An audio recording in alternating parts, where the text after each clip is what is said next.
بسم اللہ الرحمن الرحیم۔ ظالم بادشاہ۔ پرانے زمانے میں بنی اسرائیل کا ایک بادشاہ تھا جو کافر ہونے کے ساتھ ساتھ بہت ظالم بھی تھا، جو لوگوں کو خنزیر کا گوشت کھانے پر مجبور کرتا تھا، اور جو آدمی انکار کرتا تو سزائیں دے کر ہلاک کروا دیتا۔ پھر اس زمانے کے سب سے بڑے عابد کو بادشاہ کے پاس لایا گیا۔ لوگ اس عابد کے مرتبے اور فضیلت سے آگاہ تھے۔ لوگ نہیں چاہتے تھے کہ اس عابد بزرگ کو بادشاہ کی طرف سے کوئی تکلیف پہنچے۔ چنانچہ ایک سپاہی بکری کا بچہ ذبح کر کے دے دے۔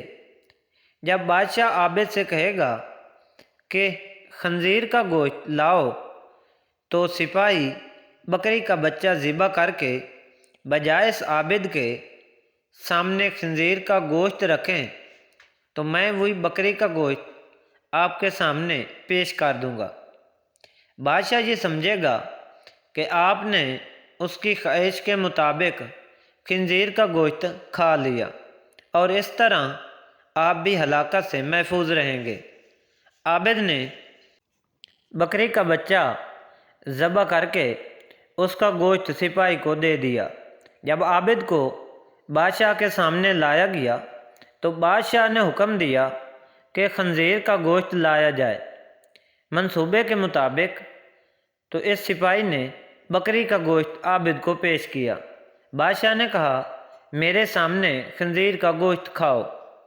عابد نے کہا، میں ہرگز نہ کھاؤں گا۔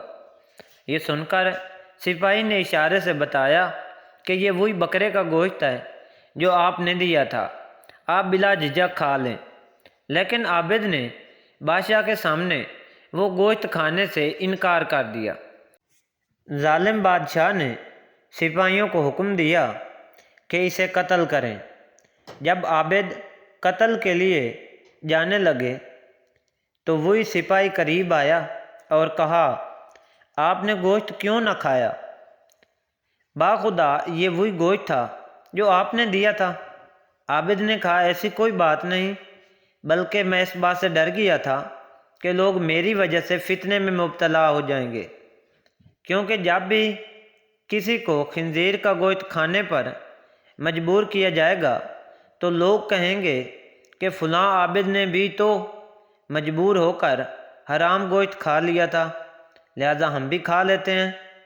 اس طرح لوگ میری وجہ سے بہت بڑے فتنے میں مبتلا ہو جائیں گے، اور میں لوگوں کے لیے فتنہ ہرگز بنانا نہیں چاہتا۔